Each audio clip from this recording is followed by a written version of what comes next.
Bismillahirrahmanirrahim. Assalamualaikum warahmatullahi wabarakatuh. Selamat pagi teman-teman relawan semua, dan pemateri kita hari ini ada Kak Sultan Rifandi. Semoga teman-teman bisa sehat dimanapun teman-teman berada. Untuk teman-teman bisa dinyalakan kameranya. Terima kasih untuk teman-teman yang masih semangat buat menjalani pelatihan di hari kedua ini. Di pelatihan kedua hari ini, kita ada pemateri kita, yaitu Kak Sultan Rifandi. Kak Sultan Rifandi ini adalah Presma UIN Jakarta. Presma UIN Jakarta 2 periode ya, Kak? 2 periode karena kemarin pandemi, jadi harus melalui 2 periode. Nah, tapi alhamdulillahnya sekarang Pres Sultan ini udah wisuda ya, Kak? Udah wisuda. Nah, Kak Sultan Rifandi ini akan membawakan materi tentang leadership.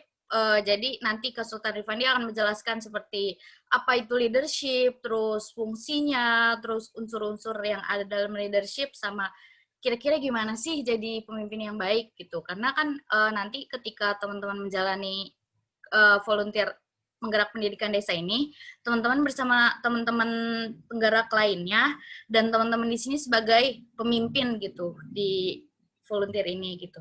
Kira-kira langsung aja yuk kita dengerin nih apa aja sih leadership menurut Kak Sultan Rifandi gitu. Silahkan Kak.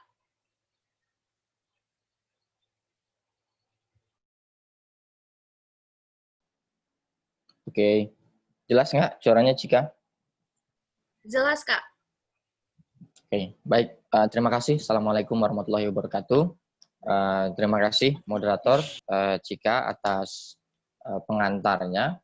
Terima kasih juga kepada kawan-kawan yang mengundang atau memberikan kesempatan kepada saya untuk berbicara di minggu pagi yang luar biasa cerah ini. Jadi bukan olahraga jasmani yang kita lakukan minggu pagi ini, tapi olahraga pikiran. Kita mendiskusikan soal leadership dan pendidikan. Saya sangat amat mengamati dan rumah inisiator pendidikan ini digagas. Ini adalah inisiatif yang bagus di tengah pandemi untuk setidaknya merajut beberapa solusi dari banyaknya permasalahan di bangsa kita. Sektor pendidikan kita sangat kacau, di sektor ekonomi apalagi, dan di berbagai sektor kesehatan. Nah, setidaknya rumah inisiator pendidikan ini menjadi salah satu rajutan solusi yang dilakukan oleh banyak orang secara kolektif untuk menambal beberapa ruang-ruang yang tidak berjalan sebagaimana mestinya. Pagi ini saya diberikan materi tentang kepemimpinan atau leadership. Saya kerap kali mengatakan di banyak kesempatan, di banyak tempat, di banyak diskusi, bahwa ketika saya mendapat tentang leadership atau kepemimpinan, itu artinya saya tidak akan menggambarkan secara konkret, secara real, apa itu kepemimpinan. Misalkan, kepemimpinan adalah A, B, C, dan D. Selesai diskusi, tidak. Bagi saya, ketika saya mendapatkan tema tentang kepemimpinan, artinya saya sedang mengajak kawan-kawan untuk berdiskusi lebih dalam dan lebih banyak lagi, dan mungkin kita bisa tukar pikiran, karena saya pikir ketika saya mendapatkan tema ini, artinya saya juga sedang belajar. Saya juga sedang menyerap apakah pemahaman tentang kepemimpinan saya sudah cukup, atau ternyata tidak. Ternyata kawan-kawan punya gambaran yang lebih konkret, lebih eksplisit, atau lebih punya masukan tentang apa itu kepemimpinan. Jadi saya harap saya akan memantik sedikit, dan ke depan kita akan lebih banyak berdiskusi, dan saya juga akan lebih banyak mendengarkan. Pertama yang ingin saya sampaikan bahwa saya tidak akan mengerucutkan pembahasan leadership kepada salah satu definisi bahwa kepemimpinan itu tentang posisi. orang yang tidak sepakat bahwa kepemimpinan itu jabatan. Jadi banyak sekali definisi tentang kepemimpinan. Kepemimpinan adalah seorang pemimpin yang menggerakkan suatu posisi jabatan dan lain-lain sebagainya. Bahwa saya tidak sepakat akan hal itu. Leadership itu bukan tentang posisi. Leadership itu bukan tentang jabatan. Tapi leadership adalah tentang karakter.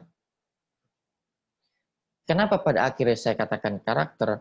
Karena kita belum tentu punya posisi, tapi kita sangat memungkinkan untuk memiliki karakter-karakter kepemimpinan. Kita, meskipun bukan seorang pejabat, meskipun bukan seorang anggota dewan, meskipun bukan seorang ketua, tapi tidak menutup kemungkinan bahwa kita mempunyai karakter-karakter kepemimpinan. Jadi, kalau pada akhirnya apa sebetulnya karakter kepemimpinan? Kalau kita bicara, ini kan leadership atau kepemimpinan, kita mendiskusikan sesuatu yang abstrak, ya kan? Tapi sebetulnya ini menjadi, saya sebagai mahasiswa ilmu politik kadang-kadang begini, di tema-tema kepemimpinan itu begitu nyaman untuk dibicarakan, iya kan? Begitu bebas, begitu leluasa. Kalau kita misalkan tinggal di tempat lain, misalkan, Cika misalkan kuliah di Korea Utara, saya ragu kalau Cika bikin rumah inisiator pendidikan, kemudian membuka seminar bertemakan kepemimpinan, kalau Cika menjadi warga negara Utara. Bisa langsung hilang tuh kan. Atau misalkan di Arab Saudi misalkan, di mana negara yang memiliki sistem kerajaan kesultanan. Tema-tema kepemimpinan ini tidak dibahas oleh anak-anak muda yang seperti kita. Nah, itu yang pertama yang mungkin bisa kita bahas di Indonesia, tema-tema kepemimpinan masih bebas untuk dibicarakan, ya kan? Ada beberapa tempat yang mungkin tidak boleh dibicarakan, tapi kita sedang membicarakan hal yang sangat nyaman. Nah, balik lagi bahwa saya lebih sepakat mendefinisikan kepemimpinan ini adalah sebagai sebuah karakter. Mengapa? Karena kepemimpinan itu bagi saya adalah sesuatu yang abstrak. Bahwa tidak ada jurusan pun, tidak ada satu fakultas pun, tidak ada satu universitas yang menjamin atau membuat disiplin keilmuan tentang bagaimana menjadi pemimpin yang baik dan benar. Tidak ada. Jadi tidak ada satu jurusan apapun, tidak ada satu fakultas apapun yang mengajarkan secara real dan konkret dan ditempa oleh proses. Semua ditempa oleh pengalaman. Jadi kawan-kawan, kalau ingin mendefinisikan atau mengerti tentang apa itu pemimpin yang baik dan benar, saya ragu untuk menggambarkan secara konkret. Tapi setidaknya, mari kita cari step-step untuk menjadi hal tersebut. Step-step atau batasan-batasan untuk menjadi pemimpin yang baik dan benar, atau setidaknya memiliki karakter kepemimpinan yang melekat. Dan nanti di akhir saya akan sedikit mengulas tentang bagaimana kemudian leadership dan education memiliki irisan-irisan tertentu. Nah, gitu. Jadi poin pertama bahwa karakter kepemimpinan itu kadangkala menjadi sesuatu yang tak kasat mata bisa kita lihat, tapi begitu nampak untuk kita rasakan. Jelas nggak kira-kira?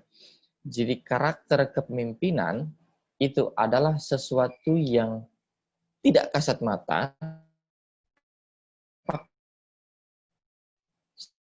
Misalkan,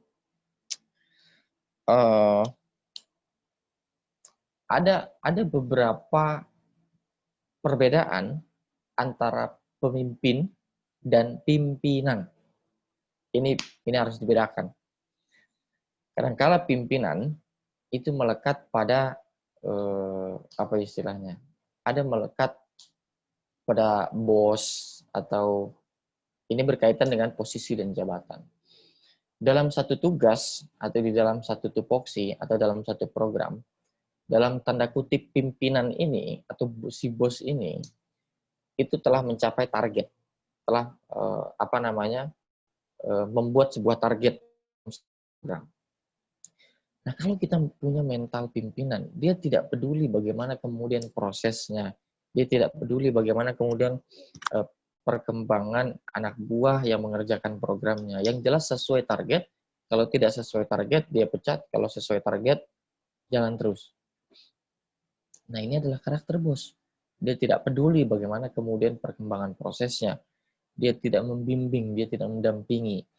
Nah, beda dengan karakter kepemimpinan. Bahwa dia tidak semata-mata bekerja pada sesuai dengan target, tapi di sana ada proses bimbing, ada proses mendidik, ada proses menuntun, ada proses merangkul. Di sinilah kemudian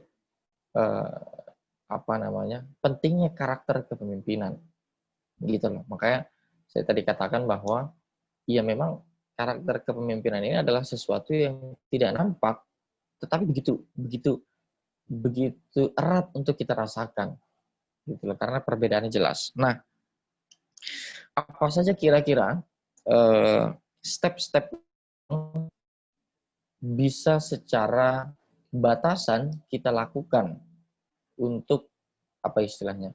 Untuk setidaknya bekal untuk kita jadikan patokan untuk kita usahakan secara proses untuk mendapatkan karakter kepemimpinan ini. Satu, paling tidak kita memiliki karakter berpikir. Karakter berpikir ini akan menjadi pembeda yang sangat jelas di mana kira-kira karakter pemimpin itu melekat atau karakter orang biasa itu melekat. Jadi begini, bahkan World Economic Forum itu sudah merilis bagaimana kemudian top 10 skill yang akan dibutuhkan di masa depan. Salah satu atau yang paling pertama disebutkan adalah critical thinking. Jadi seseorang yang memiliki nalar kritis, seseorang yang memiliki pikiran-pikiran cerdas, seseorang yang punya gagasan-gagasan yang fresh, dia akan dibutuhkan bagi masa depan untuk melanjutkan kehidupan. Nah, ini yang harus dimiliki oleh karakter pemimpin. Bahwa saat Anda memimpin, bahkan ada yang leader is a reader. Jadi pemimpin adalah mereka yang membaca. Ketika kalian berhenti membaca, berarti kalian berhenti menjadi pemimpin. Nah, yang saya ingin katakan adalah bahwa kalau kita, ini kan temanya leadership, dan kalau kita ingin mendapatkan karakter kepemimpinan itu, salah satu stepnya adalah bahwa kita harus lebih banyak membaca. Kita harus lebih banyak berdiskusi, kita harus lebih banyak berbicara. Aduh, tapi gimana ya? Masih malu, masih ragu. Itu dia. Itu yang harus kita taklukkan. Kita harus lebih dulu menaklukkan diri kita. Kita taklukkan rasa malu kita taklukkan rasa ragu kita taklukkan rasa takut kita, untuk kita bisa berbicara. Sebelum kita berbicara, kita sedang menampilkan pikiran-pikiran kritis kita. Oke, jadi fondasi pertama di dalam bekal untuk mendapatkan karakter kepemimpinan adalah dengan memiliki karakter berpikir yang kritis. Itu satu. Kedua, boleh jadi setelah karakter berpikir ini, kita juga harus memiliki karakter bicara dan komunikasi yang berbeda. Maksud saya begini, ada beberapa orang yang dia punya pikiran kritis, dia punya niatan baik, misalkan untuk mengajar, untuk terjun ke desa-desa gitu kan kira-kira, tapi dia masih dalam keterbatasan untuk menjelaskan sesuatu hal dengan menarik. Ini mesti dilatih. Ini harus dilatih, ini harus terus-menerus pada akhirnya kita coba bahwa untuk memperkenalkan pikiran-pikiran kritis kita, ini butuh sesuatu hal yang ditempa oleh pengalaman. Kalau misalkan saya berbicara dari awal, baik, saya akan mengajarkan tentang leadership. Leadership adalah, itu kan bosen ya kan? Itu kan ngebetein. Nah, jadi apalagi nanti kalau misalkan kita terjun, saya juga punya pengalaman, ini sekedar sharing, saya juga pernah punya pengalaman mengajar di salah satu lapak pemulung, yang itu saya mengajar anak-anak pemulung yang ada di Lebak Bulus di Fatmawati, karena saya tergabung dalam komunitas FISIP mengajar. Ada beberapa pengalaman yang tidak bisa saya lupakan, bahwa ketika saya mengajar di lapak pemulung itu, semua hal yang saya dapatkan di kelas itu tidak dapat diimplementasikan di tempat pengajaran saya. Karena mereka adalah anak-anak pemulung yang dari pagi sampai sore kadang-kala dia ikut orang tuanya untuk mencari plastik. Jadi ketika Sabtu dan Minggu pagi mereka ikut belajar kepada kita, divisi pengajar, mereka melampiaskan ruang kekanak-kanakan mereka. Jadi mereka tidak bisa diam, mereka susah untuk mendengarkan, mereka bercanda terus, bahkan mereka melawan, gitu kan, kakak-kakak yang sedang mengajarnya. Tapi disinilah tantangannya. Bagaimana kemudian kita bisa menaklukkan dengan gaya bicara kita, dengan gaya pengajaran kita, gitu kan, dengan gaya penyampaian kita, untuk bukan hanya sekedar tentang bagaimana mereka bisa paham, bukan bagaimana mereka bisa tentang mengerti, tapi mereka juga bisa patuh, mereka juga bisa nurut. Nah, itu kan butuh beberapa step-step cara menyampaikan yang hati-hati, gitu kan. Jadi ini penting untuk sama-sama kita pelajari dan kita lakukan prosesnya. Ada juga kemudian karakter seperti pemecah masalah. Problem solver ini tentu tidak dimiliki oleh semua mental problem solver ya. Jadi karakter pemecah masalah itu tidak dianugerahi oleh banyak orang. Kadangkala ada yang memiliki apa yang disebut sebagai sense of ethic, atau kepekaan sosial yang begitu tajam. Apa artinya? Jadi ketika dalam satu konflik, dalam satu masalah, metode berpikir dia adalah bagaimana kemudian kita bisa memecahkan masalah itu secara selesai dan betul-betul terselesaikan. Nah, itu yang juga harus diasah sebetulnya, dan lagi-lagi saya katakan, saya juga masih dalam tahap berproses dan sedang mencari pembelajaran itu. Kita juga harus sama-sama berproses. Jadi leadership adalah tentang sebuah proses. Leadership adalah tentang sebuah pengalaman. Ini Anda ambil prosesnya, maka kelak di kemudian hari, entah tahun depan, 2 tahun kemudian, atau 2 bulan kemudian bahkan, setidaknya kita sudah mengimplementasikan beberapa hal yang menjadi dasar atau basic needs dari tentang menjadi leadership itu sendiri, tentang menjadi pemimpin itu sendiri. Nah, dan masih banyak lagi sebetulnya, bukan hanya tentang karakter berpikir, karakter komunikasi dan bicara, karakter problem solver, ada banyak sekali karakter-karakter, dan kawan-kawan bisa tuliskan di kepala kalian, di hati kalian, karakter-karakter apa lagi kira-kira yang bisa menjadikan kita maju di dalam memiliki karakter kepemimpinan ini. Nah, yang kedua yang ingin saya katakan, mungkin setelah ini kita bisa diskusikan atau tanya jawab, kemudian tulisannya tentang kepemimpinan dan pendidikan. Jadi kan ini Rumah Inisiator Pendidikan tentu bergerak di dalam bidang pendidikan yang pada akhirnya terjun ke masyarakat dalam konteks relawan atau volunteerisme yang mengajarkan atau terjun di dalam memperjuangkan sektor pendidikan. Eh, ada hal yang menarik. Hanya 2 poin sederhana yang ingin saya katakan. Jadi bisa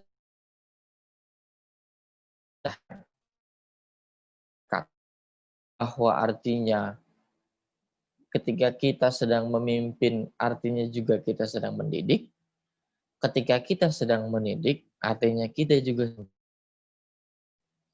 Jadi tidak bisa dipisahkan. Tidak ada batas pemisah antara pemimpin dan pendidik. Nah, kemudian apa irisan atau nilai otentik dari irisan pemimpin dan pendidik, kepemimpinan dan pendidikan? Satu pemahaman yang selalu saya atau saya tancapkan di dalam pikiran saya adalah bahwa pendidikan itu bukan hanya sekedar formalistik. Mungkin bisa diperdebatkan, tapi mari kita diskusikan bersama-sama bahwa menurut saya adalah pendidikan itu bukan soal formalistis. Kalau pendidikan adalah yang didefinisikan pendidikan adalah tentang formalistik, saya bisa bayangkan sekarang apakah pendidikan yang berjalan di tengah pandemi ini sesuai dengan kurikulum kita. Apakah kemudian Menteri Pendidikan atau Menteri Agama yang membawahi bidang pendidikan di Indonesia itu telah merencanakan di tahun lalu bahwa kita akan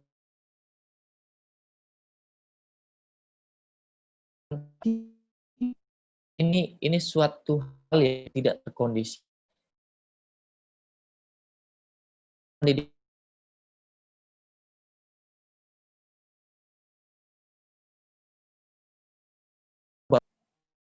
kuliah, ya kan? Masing-masing dari siswa, masing-masing dari anak itu mesti duduk patuh terhadap teknologi, terhadap satu bulatan kecil di depan handphone kita. Kemudian dia hanya sekedar mendengarkan perkataan-perkataan gurunya. Bagi saya tidak akan mendapatkan esensinya, gitu loh. Jadi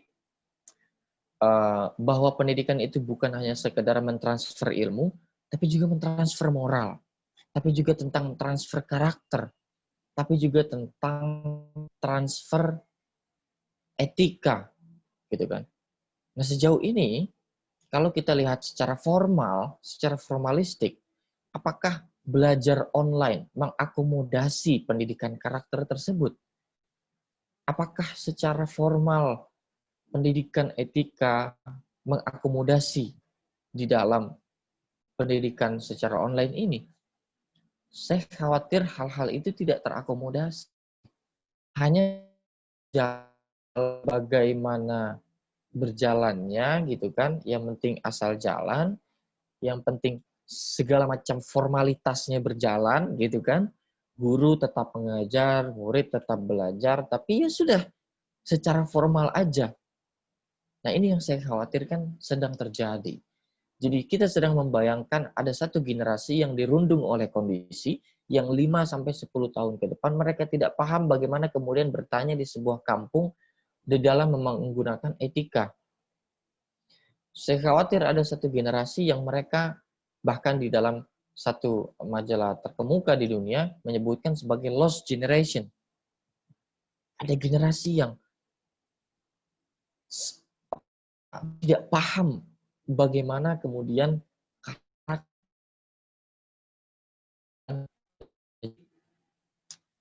satu irisan penting di dalam kepemimpinan dan pendidikan adalah bahwa pendidikan itu bukan sekedar formalistik, pendidikan itu tentang hanya pengajaran, artinya transfer, tapi irisan dari kepemimpinan dan pendidikan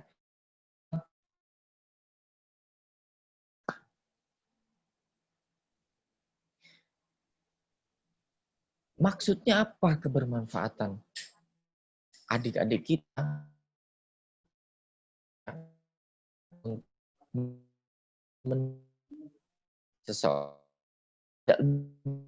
hanya ditempuh dengan jalur-jalur formal. Pendidikan kita harus diinisiatifkan oleh banyak orang dengan jalur-jalur informal gitu loh, yang motifnya adalah kebermanfaatan. Poin terakhir, poin kedua, irisan antara kepemimpinan dan pendidikan itu adalah bukan hanya tentang seberapa banyak materi yang kita sampaikan, seberapa banyak pelajaran yang bisa kita sampaikan, bukan tentang itu. Tapi, jadi gini, saya pikir virus corona ini adalah rektor terkejam di muka bumi karena mereka berhasil mengembalikan manusia kembali ke kamarnya masing-masing untuk kemudian sekedar berpikir dan memantik kita bahwa, oh iya, bumi ini butuh istirahat. Kan gitu kira-kira. Jadi dalam beberapa perspektif kesehatan, bahwa kadangkala virus corona ini, jangan-jangan virus corona ini adalah imunitas bagi muka bumi, sebab kadangkala manusia lebih bahaya dari virus corona dalam rutinitas biasanya. Nah, akhirnya pandemi ini berhasil membuat kita kembali ke kamar masing-masing, ke rumah masing-masing, dan pandemi ini menjadi pengalaman yang begitu luar biasa. Nah, di dalam konteks pendidikan, pengalaman ini kan guru yang luar biasa.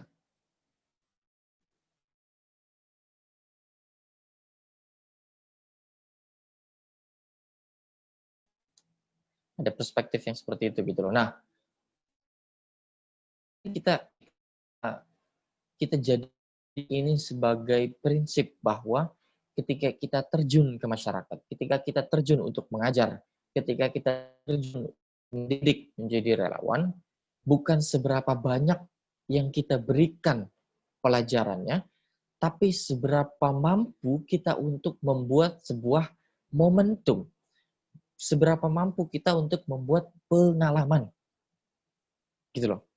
Jadi kadangkala seorang anak didik atau seorang yang belajar itu, kita sekian tahun kuliah itu tidak mengingat secara full pelajaran apa yang sudah kita pelajari. Tapi apa momen hal yang kita ingat? Apa pengalaman yang pernah kita jalani ketika belajar? Gitu. Nah, jadi 2 poin ini saya pikir irisan penting antara kepemimpinan dan pendidikan, bahwa kita seorang pendidik yang punya karakter kepemimpinan itu bukan sekedar mengajar karena formal, tapi kebermanfaatan itu satu. Yang kedua, mengajar atau mendidik itu bukan hanya sekedar eh, apa ibaratnya menyampaikan pelajaran, tapi mendidik adalah juga tentang pengalaman. Mungkin kita akan lebih banyak berdiskusi dan tanya jawab. Terima kasih. Assalamualaikum warahmatullahi wabarakatuh. Waalaikumsalam warahmatullahi wabarakatuh.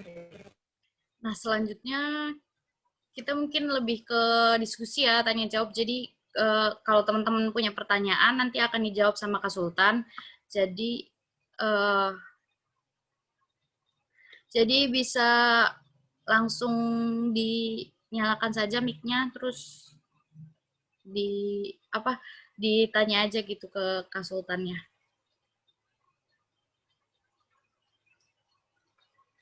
Karena kan nanti dari teman-teman bakal jadi yang mimpin bersama teman-teman penggerak lainnya gitu. Jadi boleh banget nih ditanya teman-teman terkait leadership ke Cika, iya. berarti dari seminar-seminar atau yang dilakukan ini nanti akan terjun ke berbagai daerah atau gimana kira-kira Cika? Nah, iya kan karena ini dalam masa pandemi ya Kak masih. Jadi untuk penempatannya itu sesuai dengan daerah tempat tinggal masing-masing gitu Kak. Jadi dia mengajarnya di lingkungan wilayah sekitar tempat tinggalnya. Gitu. Oke. Ya kira-kira dari teman-teman ditanyain aja kalau ada pertanyaan seputar leadership ke Kak Sultan. bertanya, Kak. Oke. Sebelumnya saya Iza Syifa dari Jakarta Selatan. Di UIN Jakarta juga konsultan Resma saya. Udah bukan.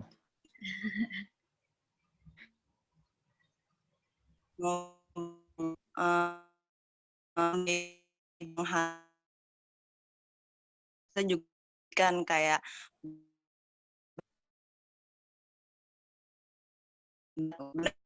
kan kayak formalitas aja guru mengajar ngasih tugas ini sedangkan juga cuma ngerjain disuruh ibunya dan sebagainya.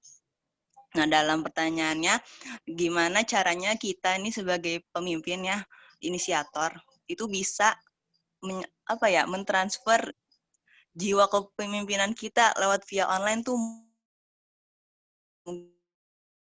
gitu atau meskipun online karena tantangannya juga di sini karena nggak bisa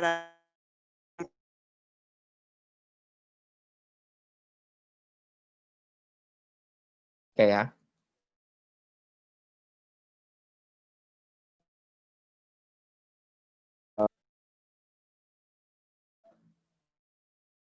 Software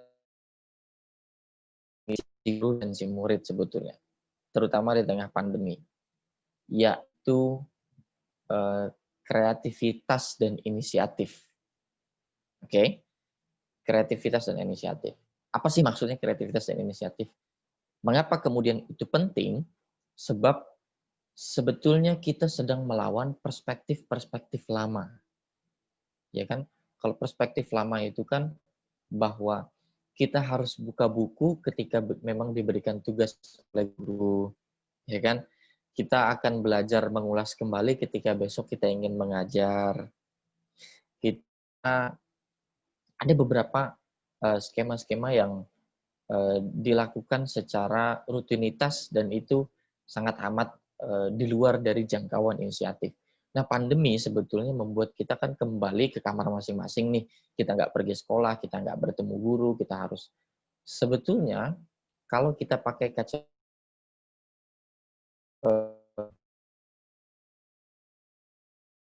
kita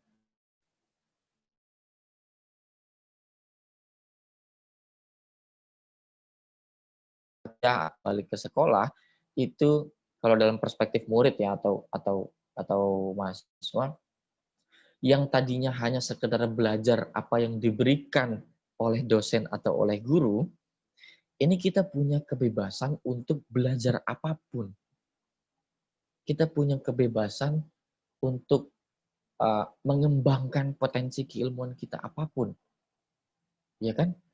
Seharusnya dengan ruang yang begitu besar, dengan ruang kebebasan yang begitu amat bebas di tengah pandemi ini, jadi begitu kita kembali ke kelas, kita reuni lagi, kok semakin banyak ilmu kita yang kita dapat gitu loh. Karena itu tadi, kita punya inisiatif yang pada akhirnya di pandemi ini kita menjadikan kamar kita adalah sekolah kita. Kita menjadikan kamar kita adalah kelas kita menjadikan akses internet ini adalah dosen pembimbing yang bisa menjadikan ruang eksplorasi kita untuk mencari keilmuan sebanyak-banyaknya. Gitu loh. Nah, itu tidak dimiliki oleh semua orang. Itu hanya dimiliki oleh beberapa orang yang punya inisiatif. Yang hanya tidak sekedar menjadikan belajar dari rumah ini adalah ruang untuk mereka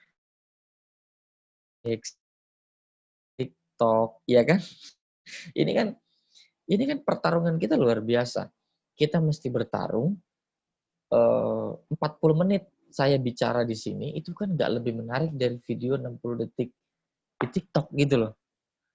Kita bisa berlama-lama di Instagram, kita bisa berlama-lama di sosial media, kita bisa berlama-lama di TikTok, dan kita sangat bosan untuk mendengarkan orang berbicara di Zoom. Gitu loh. Ini pertarungan kita setiap detik sedang bertarung. Pertarungan kita adalah apakah pada akhirnya kita tenggelam untuk menghabiskan waktu di dalam dunia maya yang tidak atau pilihan kita justru kita gunakan waktu-waktu kita untuk kita dengarkan sesuatu hal yang sifatnya baru, sifatnya keilmuan, gitu loh. Nah, jadi meskipun sama-sama, tapi setidaknya ada proses internalisasi yang sampai. Ini sebetulnya menjadi wilayah coba tugas kepada kalau kawan-kawan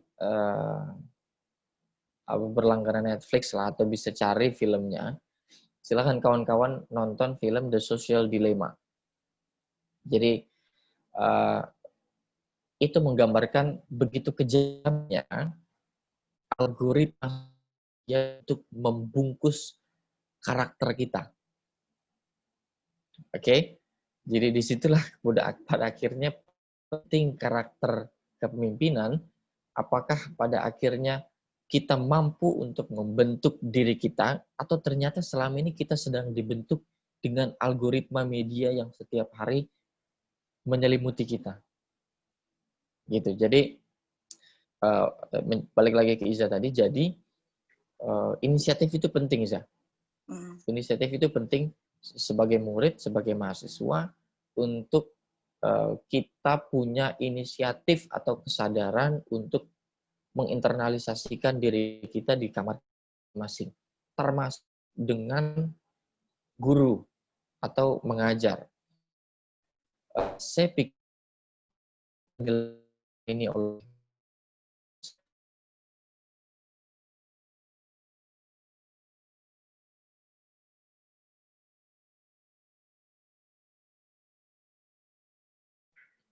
saya pikir itu ya orang bisa aja, semua orang bisa curang gitu loh. Dosen juga melakukan kecurangan. Kita nggak tahu kan selama ini tugas kita betul-betul dikawal atau tidak. Dosen bisa melakukan kecurangan, mahasiswanya bisa melakukan kecurangan. Akhirnya sistem pendidikan kita melahirkan proses-proses kecurangan dan kita bisa bayangkan bagaimana kemudian, ya kan? Nah, itu dia makanya butuh inisiatif-inisiatif yang saya tidak bisa menggambarkan bagaimana kemudian dosen bisa kreatif dan inisiatif harus melakukan hal-hal yang bersifat informal. Begitu kira-kira.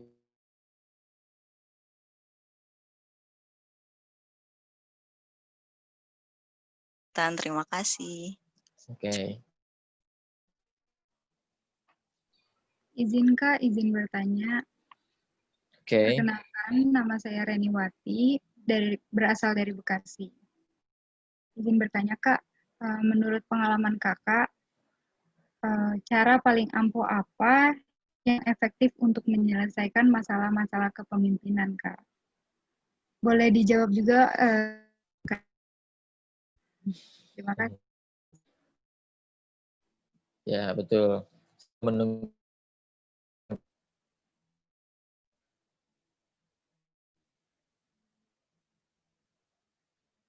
apa nih, siapa nih? Cika.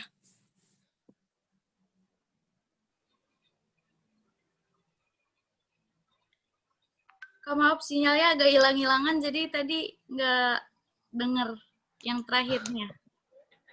Oke. Ya. Oke, terima kasih ya Reniwati.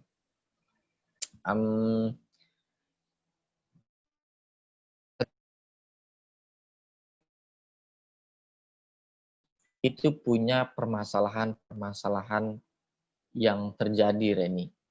Jadi dalam komunikasian entah di internal ataupun di eksternal atau komunitas atau bahkan dalam ruang lingkup yang dalam sebuah tatanan negara. Negara itu kan organisasi terbesar ya kan, yang paling besar tingkatannya. Ada banyak masalah yang bisa kita hadapi. Tapi paling tidak ada beberapa masalah dasar yang pun di tingkat paling sekalipun itu banyak atau sering kali terjadi, yaitu masalah alur komunikasi. Kita sebagai manusia itu berbeda dengan manusia lainnya, ya kan? Atau dalam contoh dalam satu ruang belajar mengajar, dalam satu kelas guru dan murid itu kan adalah entitas yang penuh dengan perbedaan. Atau bahkan satu murid dengan murid yang lain, itu juga banyak sekali perbedaan. Nah, dalam konteks keorganisasian, dalam konteks leadership tadi, kadangkala komunikasi menjadi masalah yang selalu ditemukan di tingkat yang paling rendah sekalipun atau tingkat paling tinggi sekalipun. Saya kasih contoh misalkan di tingkat yang paling tinggi.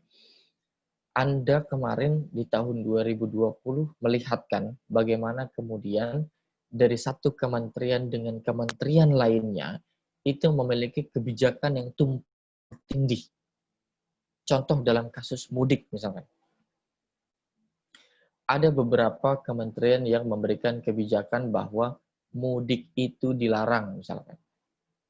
Tapi di kementerian lain, ya kan, atau di tempat di daerah justru mudik itu diperbolehkan. Ah, ini kan satu proses komunikasi yang tidak selesai di antara jajaran kementerian. Bahkan presidennya mengatakan bahwa mudik itu bukan pulang kampung, beda lagi kan. Ini jadi dalam satu masalah mudik saja sekali makna, bisa banyak sekali definisi dan bisa banyak sekali penerapan kebijakannya. Ini kan kalau kita tarik lagi, apakah mereka tidak komunikasi gitu loh untuk mengeluarkan kebijakan? Apakah mereka nggak punya grup WA gitu loh? Ya kan? Apakah koordinasi? Nah, ini adalah komunikasi dan koordinasi yang kadang-kala itu menjadi masalah di setiap organisasi atau di setiap komunitas. Nah, disinilah karakter kepemimpinan bekerja. Gimana caranya? Potensi konflik itu bisa dibaca, kemudian pembacaan potensi konflik itu bisa pada akhirnya diredam dengan kapabilitas kita untuk menjejaring atau berkomunikasi dengan salah satu pihak, ya kan, dengan pihak lain yang berbeda dengan kita. Gimana caranya kita bisa memilih dan memilah kosakata, memilah dan memilih waktu untuk bicara. Nah, ini kan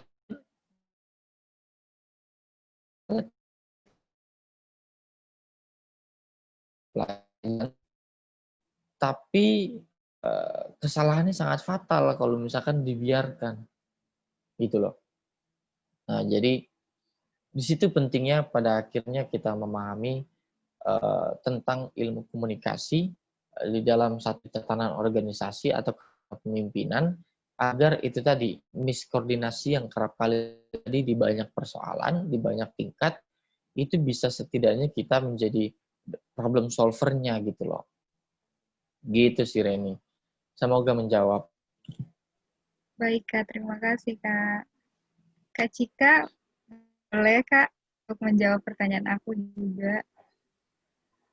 Tadi yang pertanyaan terakhirnya, apa Reni? Maaf, soalnya tadi pas nanya, keputus gitu sinyalnya. Oke Kak, bentar.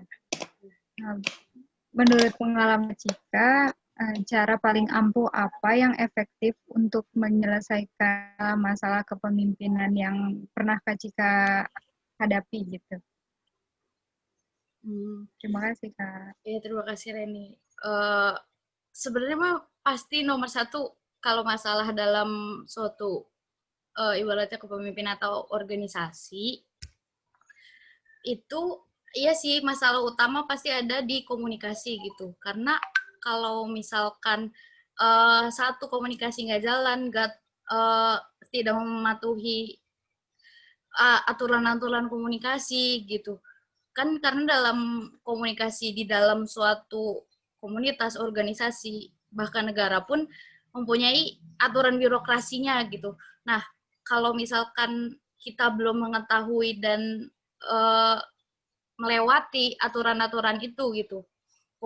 Aturan-aturan komunikasi itu udah pasti terjadi miskom gitu-gitu. Jadi itu yang bisa menimbulkan suatu permasalahan. Nah, biasanya kalau dalam yang juga aku pernah alami dulu, itu tuh terkait masalah komunikasi, terus antara yang satu dan yang lainnya belum bilang. Jadi itu menyebabkan miskom-miskom itu sih. Jadi itu sih menurut aku kunci utamanya itu di komunikasi. Itu sih, Reni. Baik, Kak. Terima kasih, Kak. Ya. Kira-kira dari teman-teman lain nih, ada yang Aku, Kak. Iya, Siska. Ya, pertama mau respon tadi tanggapan Kak Sultan yang pertama tuh tentang kita seharusnya lebih kreatif lagi di kamar gitu kan.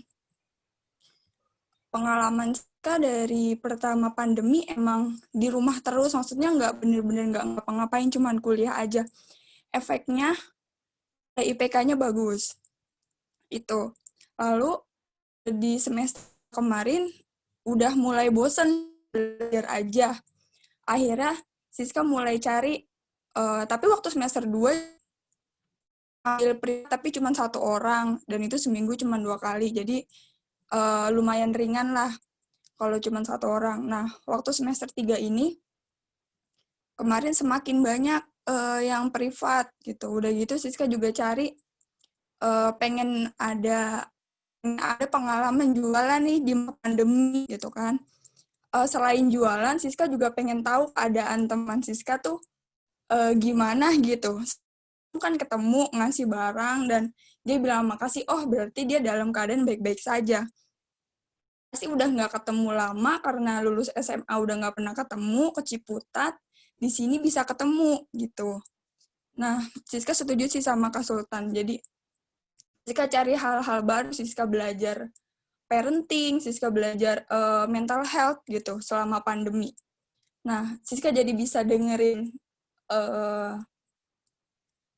webinar-webinar sambil rebahan, mikir sambil rebahan gitu kan. Seneng jadinya. Rebahan nggak sia-sia ternyata selama semester kemarin. Ini sekarang lagi rebahan nggak nih? Enggak. Lagi duduk. Oke, terus?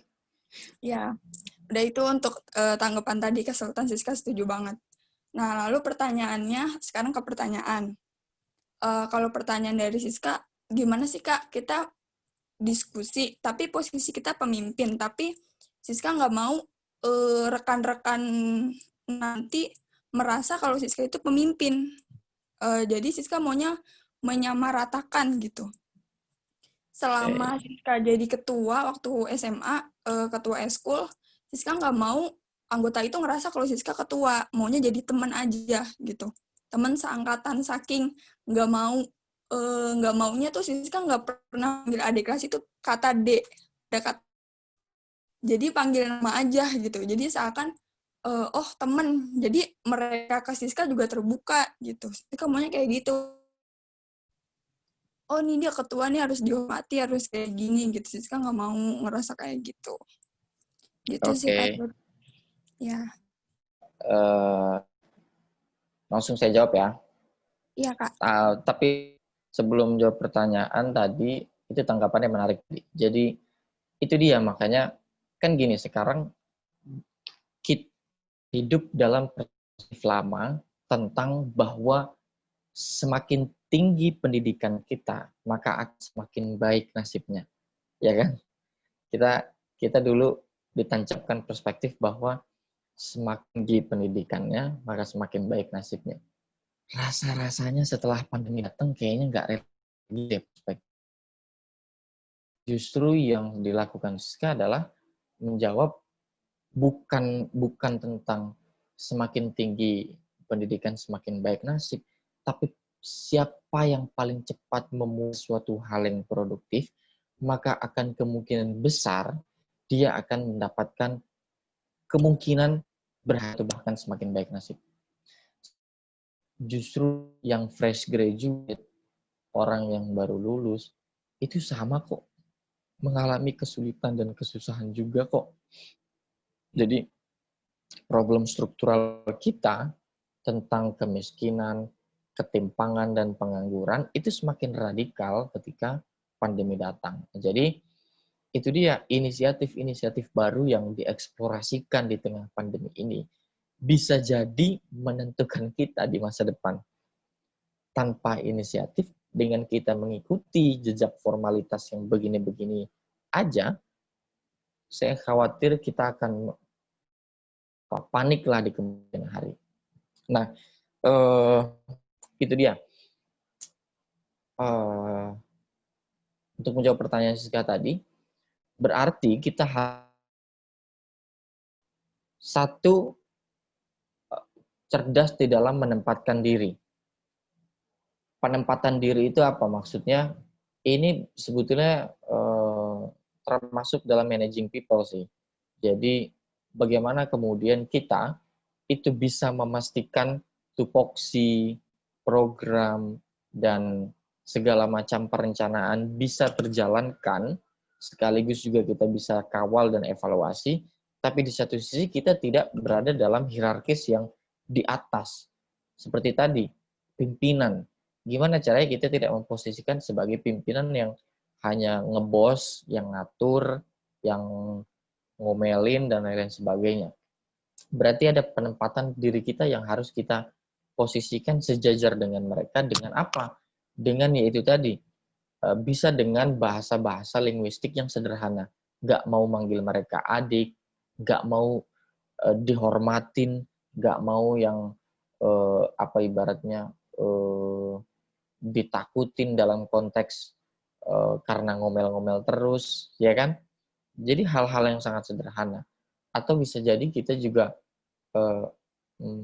misalkan menerapkan sistem ya kekeluargaan aja lah, gitu loh. Jadi menganggap semuanya teman, menganggap semuanya biasa saja, setara.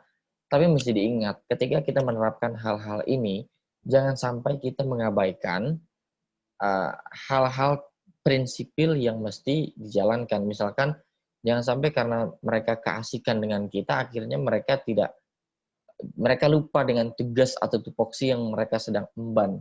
Ketika kita ingatkan, ya udah mereka hanya teman biasa santai. Nah itu tuh, kita juga harus menjaga itu. Jadi prinsipnya adalah, oke, kita teman ya berteman, tapi dalam satu tupoksi tertentu kita juga mesti tegas dan lugas gitu loh. Jadi bukan berarti kita melemahkan diri kita dalam posisi sebagai ketua, tapi justru semakin membentengi kita dan membuat mereka respect secara alami, membuat mereka hormat secara alamiah gitu loh. Tidak dibuat-buat dan tidak dibentuk secara terpaksa. Itu yang mesti dilakukan sih sebetulnya. Begitu kira-kira, Siska. Semoga menjawab ya. Iya, Kak. Terima kasih, Kak Sultan.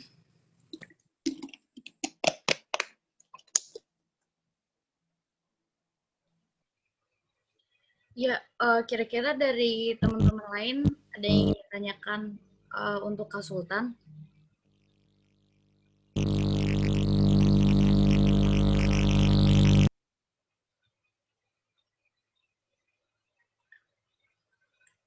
Kalau ada yang ingin ditanyakan, boleh langsung dinyalakan mikrofonnya aja.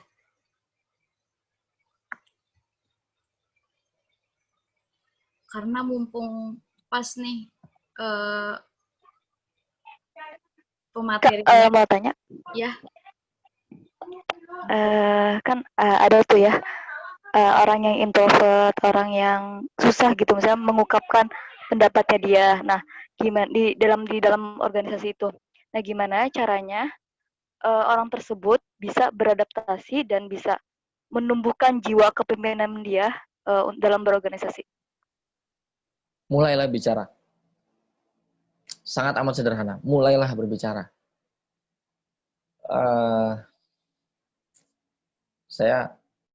Ini selalu saya share sih sebetulnya. Gimana caranya nih kita kan kadang-kadang jangankan untuk menyatakan pendapat, ya kan? jangankan untuk menyanggah, tapi buat angkat tangan aja nih, tangan berat banget buat ngomong gitu kan. Aduh nanti kalau gue ngomong gimana ya kalau salah, aduh nanti gue kalau ngomong gimana ya kalau itu sebetulnya penyakit laten gitu loh. Jadi itu memang harus dilawan. Itu harus dilawan dan memang gimana caranya? Caranya dengan memulai. Tanpa memulai, dia apa ya? Semakin tebal rasa malu kita, semakin tebal rasa takut kita, semakin tebal rasa ragu kita untuk berbicara. Ya ke depan pada akhirnya akan terus-terusan kita rawat seperti itu. Gimana cara mulainya coba? Kan, nah ini dia. Kalau kakak ya, itu kadangkala memaksimalkan fasilitas-fasilitas yang tersedia setiap hari. Misalkan begini, kan setiap hari kita belajar nih sama dosen. Dosen kan pasti setiap hari misalkan, yuk siapa yang ingin bertanya, gitu kan? Kita maksimalkan ruang itu coba. Jadi untuk melatih, untuk mengikis rasa malu, rasa ragu, dan rasa takut kita, coba kita maksimalkan ruang-ruang sederhana yang setiap hari ada. Mulai dengan kita bertanya sama dosen. Tapi gimana nanti terbata-bata ngomongnya? Tulis dulu aja. Mulai dengan tulis dulu di buku. Kita baca, nggak apa-apa. Baca pertanyaan kita yang sudah kita tulis. Seminggu itu kita lakukan, minggu berikutnya kita coba. Tutup bukunya. Jadi tetap kita tulis pertanyaannya, kita tutup bukunya, coba kita latih bicara tanpa melihat. Itu loh. Seminggu kita lakukan itu, minggu kemudian, satu minggu setelahnya, kita coba untuk melatih diri kita untuk bertanya dengan tidak membaca, juga dengan tidak menulis. Jadi cukup mendengarkan orang bicara, kita berpikir dan kita perhatikan mana sekiranya ada ruang-ruang yang harus kita pertanyakan, kita pertanyakan. Nah, terus kita latih terus, kita coba terus. Saya pikir itu cara efektif lah, gitu lah. Atau kawan-kawan misalkan dengan ruang-ruang seperti ini, dengan bertanya, dengan menyatakan pendapat, memberikan tanggapan, itu bisa menjadi obat penawar dari penyakit kita yang mengikis malu, takut, dan ragu tadi. Gitu kira-kira. Jadi semangat untuk coba mulai sekarang. Mulai sekarang dicoba dan dilawan. Oke, makasih Kak. Oke.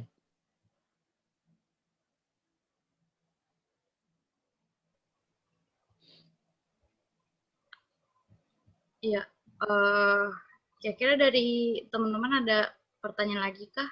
Atau dirasa sudah cukup mengerti dan sudah cukup puas?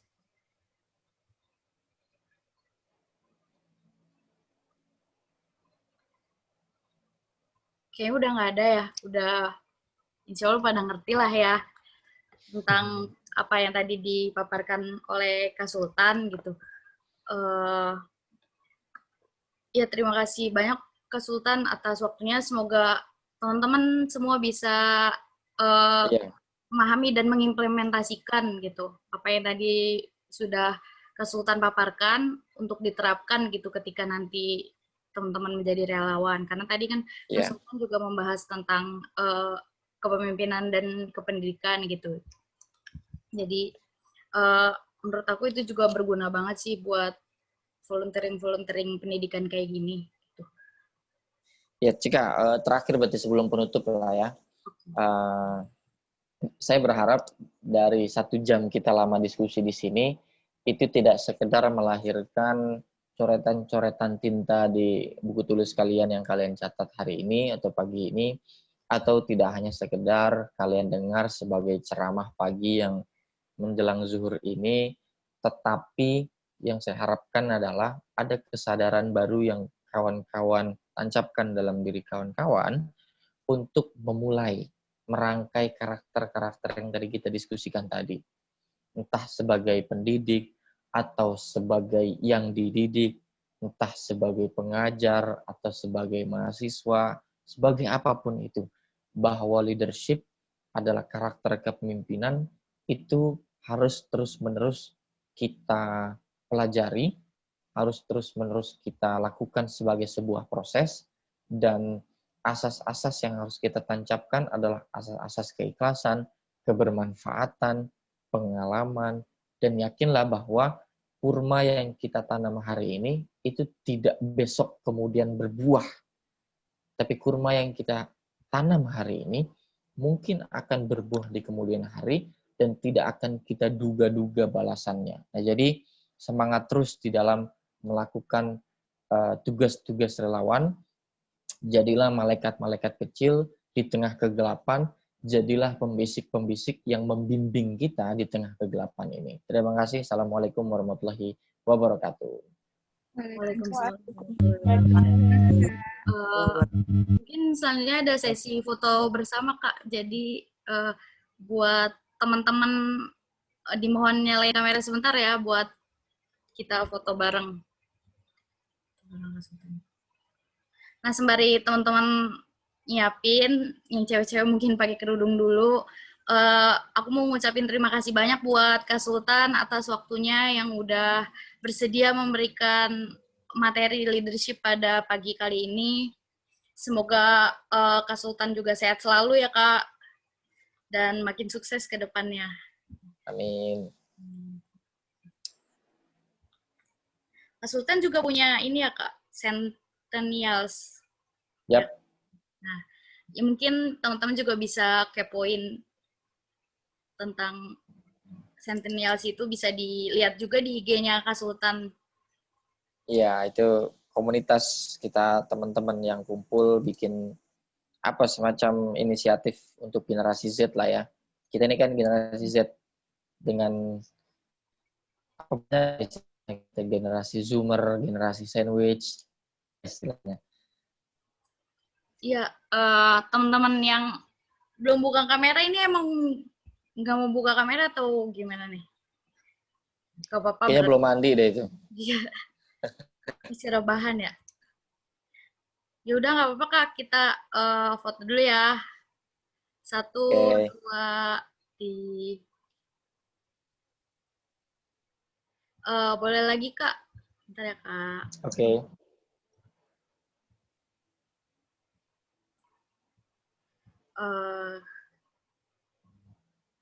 Bentar, Kak. Lagi ya. 1, 2, 3. Dah. Terima kasih untuk Kak Sultan, terus teman-teman yang udah hadir. Oke, Cika. Buat Terima teman-teman kasih, Kak. akan ada Oke. materi lagi setelah zuhur. Izin ya, saya pamit semuanya. Ya, Kak Terima Sultan. kasih. Assalamualaikum. Waalaikumsalam. Teman-teman nanti pas zuhur ada materi lagi ice breaking. Kalau untuk FGD, dikarenakan teman-teman belum ada teman penggerak lainnya ya, jadi mungkin FGD-nya itu diundur minggu depan ketika teman-teman udah punya teman-teman penggerak lainnya gitu. Jadi nanti di FGD itu bisa teman-teman paparin sama teman-teman penggerak kalian. Tuh. Baik, Kak, terima kasih. Jadi teman-teman bisa boleh live aja, nanti dikabarin lagi di grup setelah Oh iya. Terima kasih ya teman-teman. Ya, Assalamualaikum. Kak. Terima kasih, Kak. Cika. Ya.